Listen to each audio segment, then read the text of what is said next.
moni a khu panai he ngai thum khoma thei no an thun thei no ne moni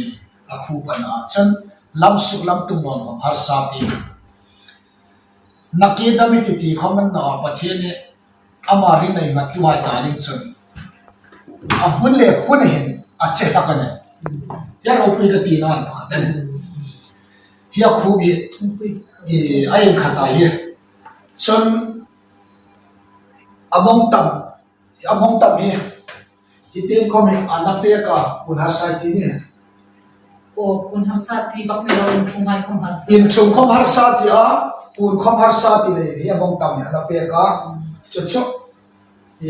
tamani ta ru zo atamati ni ana rin so na i po khom ni ros but him ana na hai asuk dam na ding le ala mang pe na ding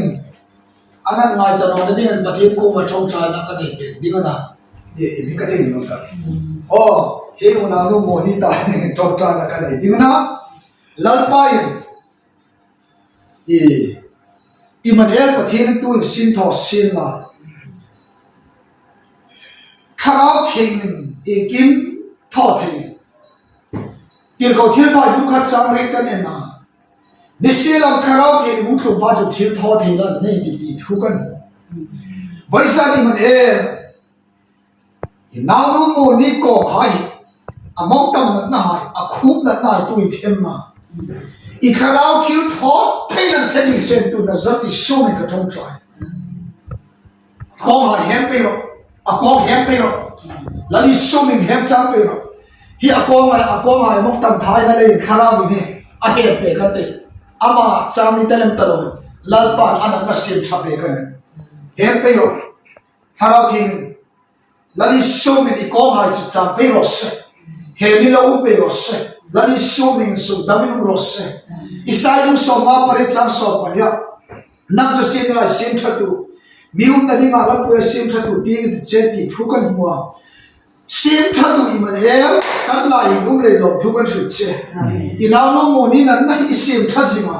i su dam jing da le khomin lo thu kan chu che i na kun til pe ro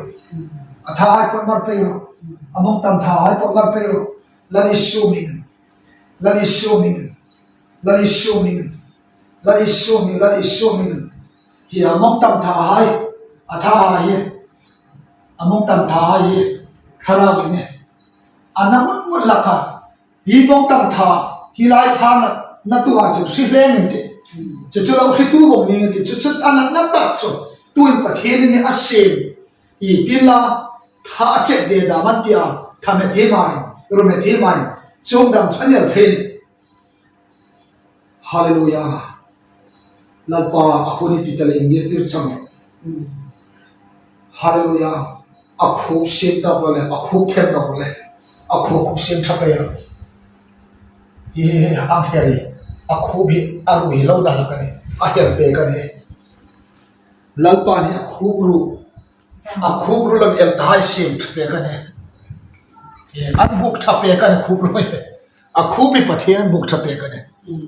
in buk tha pe ro in buk tha pe buk det pe ro tharau thele in buk tha din pe ro se lali su mi amen lali su mi ye lalpan adam ta ahun ta ti pha ne pathian su cha de ni ta hi so sim tha pe hallelujah amen hallelujah aru hai puk chok chok he aru hai ka akhu hai ka pe emu ta sa ko ama ti kan nok pe ya bak ta ka mai sia thawa na he nada mo kadere thumala nirala khu khatela na anatana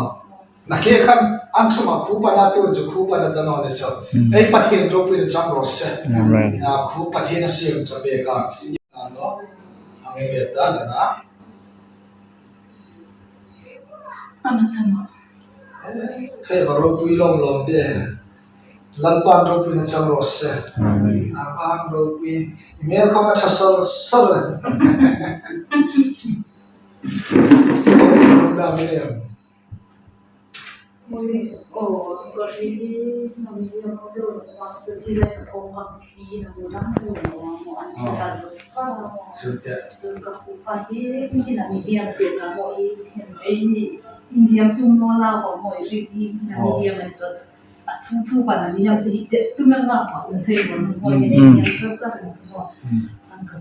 เราที่กับโมมันโมที่เรามีตั้งเดียวกันมาเห็นที่ว่าก็เราตั้งเป็น Nama itu omong. Ropin tahun Pentecost ni akhir hoi nanti mo. Dia kan sahaja dia. Le, jadi dia oh. Kan saya baik kan tahu.